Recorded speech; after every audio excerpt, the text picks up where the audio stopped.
لبيك اللهم لبيك لبيك لا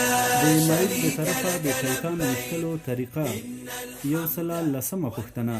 وکیل به د مریض د طرفه شیطان په څرنګه طریقه باندې ولي؟ ځواب: د مریض د طرفه د شیطان وشتلو افضله طریقه دا ده په هر ورځ کې اول به وکیل د خپل ځان د طرفه ټوله وشتل وکړي، یعنی په اول ورځ به جمرة العقبه په 9 ډبرو سره د خپل ځان د طرفه وولي، بیا به یې د مریض د طرفه وولي او د شیطان وشتلو په نور ورځو کې به 3 سره شیطانان هر یو په 9 ډبرو د خپل ځان د طرفه وولي، بیا به یې د مریض د طرفه وولي.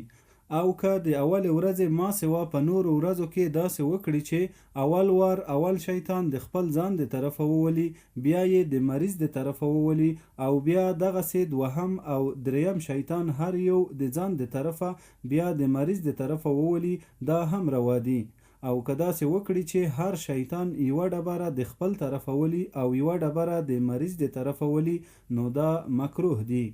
لبيك اللهم لبيك.